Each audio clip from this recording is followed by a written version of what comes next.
You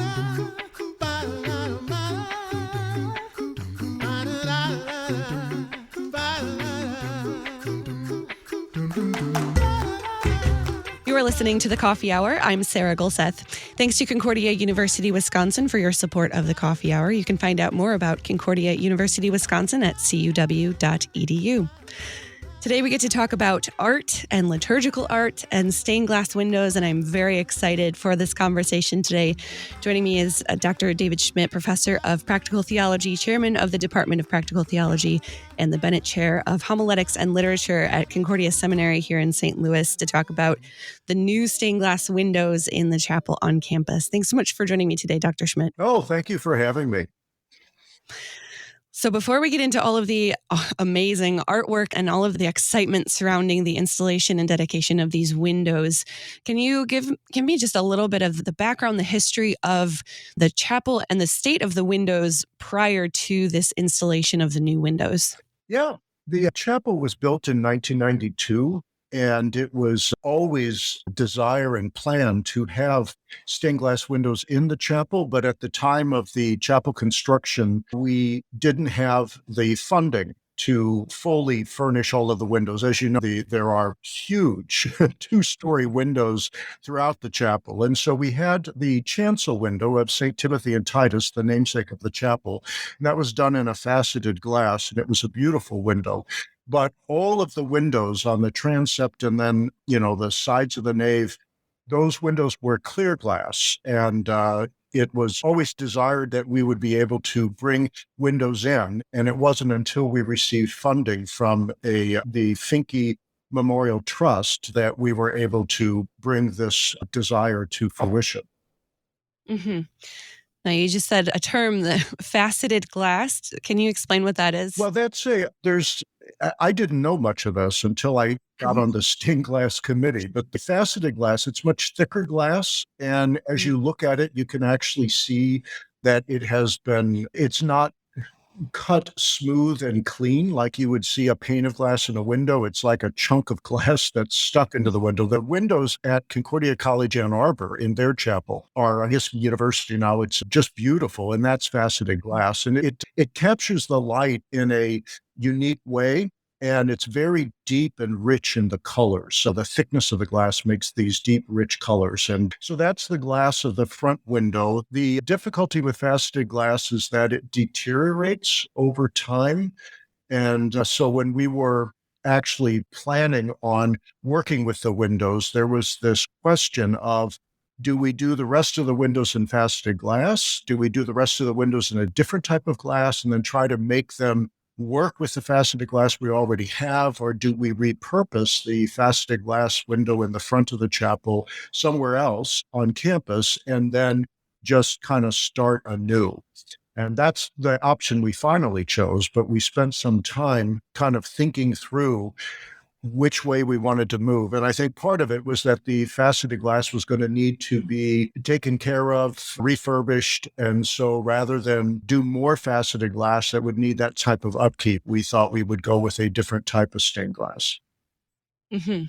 Okay, that helps a lot with just the process of what actually went into all of this.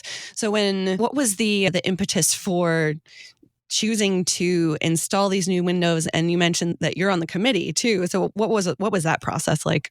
Well, there was a generous gift from the Finke Memorial Trust. Actually, it was a 4-part gift. They offered monies for the student endowment. They provided for 4 faculty chairs. Then there was a gift for the stained glass and a gift for the Concordia Historical Institute. And so that bequest was something that enabled the seminary to take action on fulfilling this dream of having the windows in the chapel. And so they formed a committee. Dale Meyer was the chair of the committee, and he was president of the seminary at the time.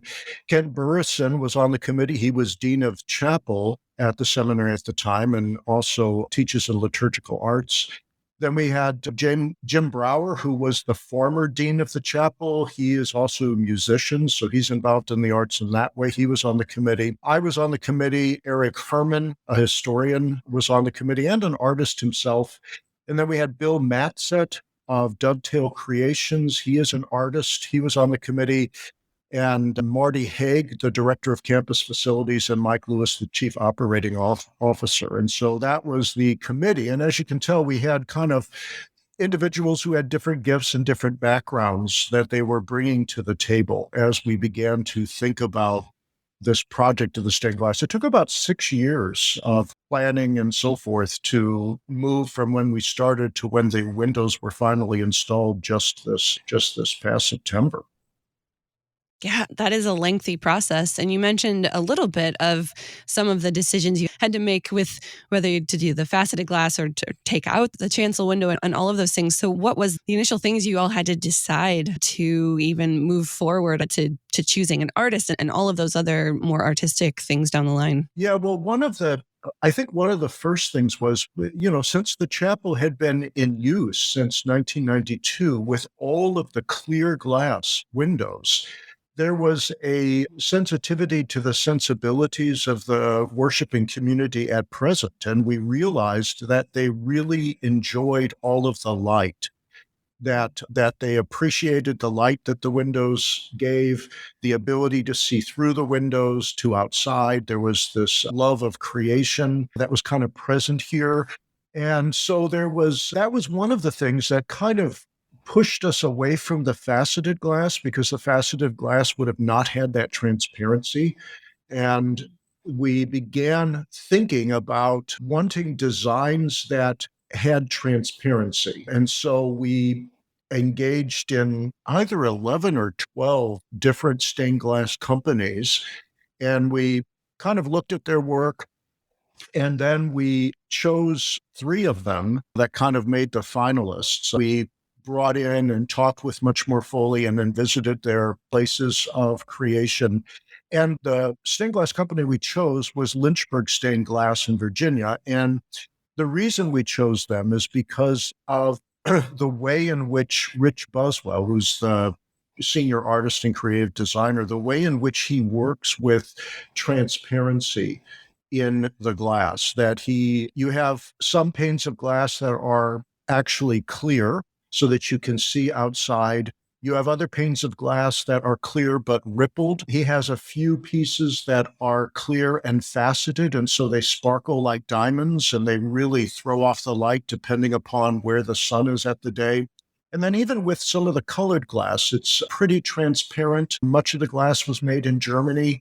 And so you have like the blues that you're going to see streaked, and that you've got different shades of blue woven together just like you would in ripples of water in the glass. And I think primarily it was the beauty of that ability to capture transparency and yet color, which caused us to lean toward a Lynchburg stained glass as we were working on the project. Yeah, and as you're talking, I'm thinking of, I got to see these windows in bright daylight over the weekend. And yeah, it's true that the colors are so vibrant and the light that comes through them is really breathtaking. So you guys did a really great job with all of this, all of the thinking and planning that went into what these would look like at the end. So after you chose a designer, what went into choosing the theme and really coming up with the concept for all of the windows that would surround everyone in the chapel? Well, I think, the way you phrased that question is beautiful. And that is that you recognize that we don't want the windows to be individual pieces that are separate from everything else. And so there was this desire to have some type of theme that would enable all of the windows to be held together and yet be differentiated from one another. And so the theme we settled on was the Te Deum, an ancient hymn of the church dating from the 4th century. And when you read the Te Deum, you have kind of this opening celebration of praise as heaven and earth worships God. And then you move into kind of figures in worship. You have the heavenly host worshiping. You have on earth the apostles, the prophets, the martyrs, the whole Christian church on earth worshiping. And then at the very end of the hymn, you have this song of praise to Christ for his overcoming death, his resurrection, and his return. And those kind of 3 components of the Te Deum formed a way of thinking about the various spaces in the chapel. So you've got windows right as you walk into the narthex. And so there you have the baptismal font, and you have these two windows. Part of them are seen at the lower floor. The other part is seen up in the balcony. And so we kind of had the heaven and earth praising you in those windows. So on earth, we have the waters of creation on the one side, the waters of new creation on the other side, and in the middle is the baptismal font. And so it kind of initiates this water theme and the waters of life theme that flow throughout the windows. And then the upper story windows that are not seen until you go up into the balcony, those kind of are dealing with the heavens. You've got Noah looking at the sky after the flood. You've got Abraham having this vision from God, that his promise from God that his generations would be like the stars in the sky. And then you have the vision from the Apocalypse of St. John with the churches, the angels of the seven churches kind of in the sky. And so that gives us the heaven and earth. Then you move into the nave, and you've got two windows on either side of the nave, and that's where we put the apostles, the prophets, the martyrs. So all of these figures in the biblical story who are giving praise to God. And then when you come further into the church and you move into the chancel area, you have the transept windows and plus the chancel window. And that's where we placed a triptych of the death of Christ, the resurrection of Christ, and the future return of Christ. And so the Te Deum kind of laid out a map for us that we could work with as we look at the physical space of the chapel and the way in which you move into the chapel and then move forward to the altar for worship in the Lord's Supper. And I love all the symbolism that goes into these, all of the concepts and ideas that people are just kind of immersed in now, that with all of this artwork surrounding you and all of the symbols of ancient church and all these things. And we're going to talk more of that. We need to take a quick break. We're talking with Dr. David Schmitt from Concordia Seminary about the new stained glass windows in the chapel on campus there. You're listening to The Coffee Hour. I'm Sarah Gulseth.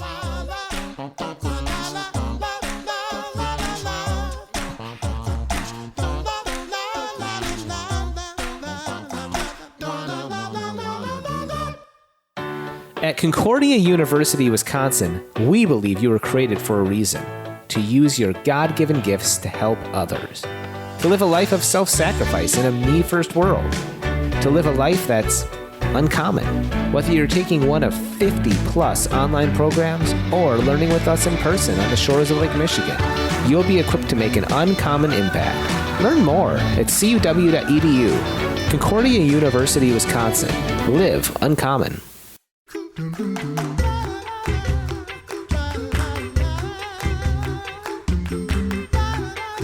Welcome back to the Coffee Hour. I'm Sarah Gulseth. Joining me is Dr. David Schmitt, Professor of Practical Theology, Chairman of the Department of Practical Theology, and the Benidt Chair of Homiletics and Literature at Concordia Seminary.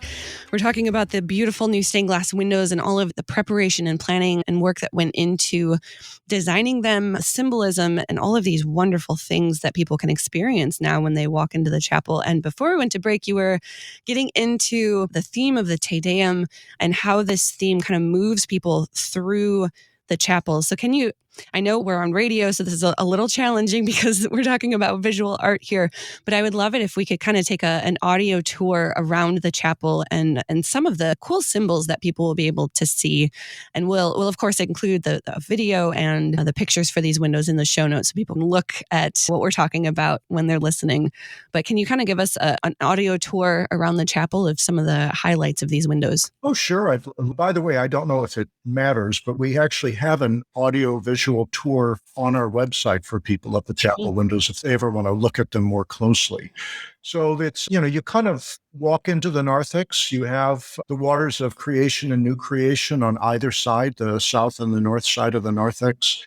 And both of those windows are image of a dove, the dove hovering over the waters in creation, and then a dove that is not hovering over the waters as much as it is descending upon the waters in the new creation. And the big difference between those two windows, there's the similarity of the waters and the dove, but with the waters of new creation, you have a Cairo. And so you have that symbolism of Christ's baptism and the baptismal waters that bring us into the people of God. And so right in the center of the narthex is our baptismal font. And so it's a way of entering into the church and being visually reminded that God not only created you, but God also redeemed you in the baptismal waters. And so that's the narthex area.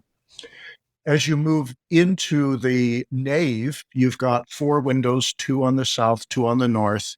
And you'll find that the windows move in a temporal progression from the Old Testament on the south side, and then through the New Testament to the church on earth now and the coming of Christ on the north side. And so on the south side, for the Old Testament, you have Noah and Abraham in the balcony windows, and then you have Moses at the very bottom of the first nave window on the south. Moses is, his hands are outstretched, and he's looking into the wilderness wanderings. And you see kind of the sea parting and the journey that God's people would make in the windows are in the wilderness wanderings. And right at the bottom of Moses, I kind of like the burning bush that is created. You have the fires, and yet you have the green life of a plant melded together. And it's just a wonderful representation of the call of Moses. Above him is Ruth, and Ruth's eyes are directed toward her descendant David, who is sitting on a throne.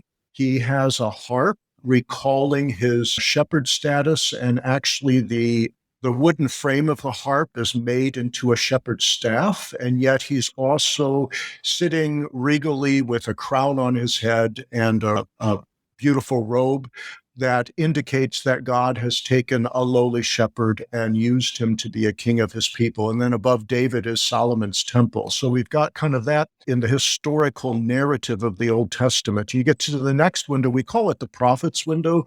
You have 4 scrolls that run from top to bottom in that window. And you have the prophet Isaiah with the angel touching his lips with a coal. You have the prophet Jeremiah symbolized with a heart and a spike in the heart. Then you have Daniel and the lion's den. And you also have Ezekiel. And Ezekiel, most people are familiar with the dry bones passage. But what we chose to emphasize, because of the water theme, we chose to emphasize the temple with the water flowing out of the temple, the living waters that are flowing out of the temple that Ezekiel saw in a vision. And so all of those scrolls kind of run from top to bottom. And when you get to the bottom, you watch as this word becomes flesh, because at the very bottom of the screen, or of the window, there is the nativity of Christ, and the end of a scroll forms the headstone of the manger. And so you've got Mary and Joseph and a prophetic figure all looking upon the Word becoming flesh in the manger with Christ. And so that's the south side that brings you from the Old Testament to the birth of Christ. On the north side, the first window is the apostles and martyrs. And so you have a mixture of figures. You have Peter and Paul. You have Timothy and Titus. We decided to kind of pay homage to and honor to the original windows that were in the chancel and the chapel. So we've got them. Their figures are very similar to the ones they had in the original window. You have Philip and the Ethiopian eunuch, and you have a martyr burning at the stake with an angel offering the martyr the victory palm branch. And so that's the apostles and martyrs. And then you have the whole Christian church on earth, which is a beautiful window, actually the most difficult of the window for design. The committee went back and forth with the artist on that window in so many ways, because, the question is, how do you capture that language of the Te Deum that says, the holy Christian church throughout the world acknowledges you? And so we have a Eucharistic table with a gathering of people. They're differentiated by age, they're differentiated by ethnicity, they're differentiated by social status. One is holding a cap as a beggar, they're differentiated by physical ability. One is there on a crutch, to kind of get that vision that our Lord invites and opens up a table to all people, regardless of their abilities, their social status, their age, and ethnicity. So that's that nave area. And I guess I should go on. I feel like I'm talking forever. So, Oh, no, it's so interesting that all of the symbolism, just so wonderful to see all of this in these bright colors and images and kind of just get immersed in it. And you did mention that the front, the chancel and transepts, that creates a triptych. Can you talk about that too? yeah, so that triptych, that ancient form where you had two wings that would close over the center image, and then they could open up and display three images. And so on the triptych is south transept window, then the chancel window, then the north transept window. And so we worked with the death of Christ. So we have a crucifixion window, we have the resurrection of Christ in the central window, and the return of Christ in the north window. And so once you get closer in, you see that the church's praise is all surrounded and around this gift of the Father of his Son for our salvation and his death, resurrection, and his promised return. And we can talk in more detail about, the crucifixion window if you want. I'd be happy to lean in a little bit more on that one. Yes, absolutely. Yeah, so the Te Deum has that line, you overcame the sharpness of death. When I give tours of the chapel windows, I like to ask people, how does the window capture the sharpness of death that Jesus overcame? And when you look at the window, you're going to notice there's a lot of objects of sharpness. And so like at the bottom of the window, people will usually point out what looks to be like a nest of thorns. And so you've got the sharp spikes of the thorns that form this nest. And yet if you look closely, you notice how those thorn branches are starting to bud into olive branches. And so there's this overcoming of the sharpness of death, bringing about peace, right? The olive branch of peace. And so you've got this nest that has sharpness, but also has the hope of life that comes out of death. Then in the nest, you have a pelican, ancient symbol of the church. There's the story of the pelican who, when her young are starving, she will pierce her own breast and feed them her blood. And their life is based on the blood of their mother. And so there's a pelican piercing her breast, and you have two of the pelicans are drinking the blood of their mother's breast. And then you have two other pelicans who are drinking the blood that's flowing down from the cross. And what I like about that is I think it's a way of giving a viewer all of the cues that they need to make the connections, but it's not making the connections explicitly. So you have these children that are being sustained by the self-sacrifice of the mother, and you have us as God's people who are sustained by the self-sacrifice of Jesus Christ. And so there's this life that we are given that flows out of the death of Christ. So once again, overcoming sharpness of death. And then when you actually look at the large window, you see these very strange claw marks almost that are going through the window. And that is another example of the sharpness of death that tears at the fabric of God's creation, that this was never his intention for his people to suffer death. It's a punishment for sin and rebellion. And so you have these sharp claw marks, and yet they're overcome by Christ, who is hanging on the cross and who is looking toward the resurrection. And you have an angel on one side offering him the cup of God's wrath. And you'll notice that cup of God's wrath has kind of a jagged mark in the center of it, as if itself is sharp, which is nicely mirrored in the chancel window where the cup of the Lord's Supper has that mark, but it's been made beautiful, right?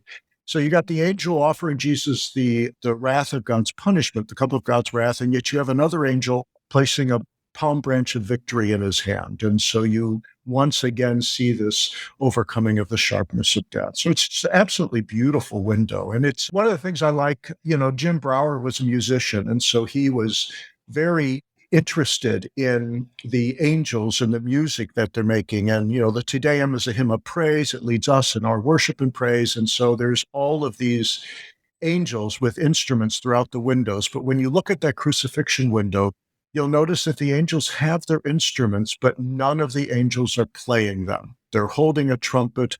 They're not playing the trumpet. And the one angel who's holding a violin is taking the bow and pointing it at Jesus. And so you see how in awe at the self-sacrifice of God, the angels themselves are silent as they look at the gift of life in Christ. It's absolutely beautiful.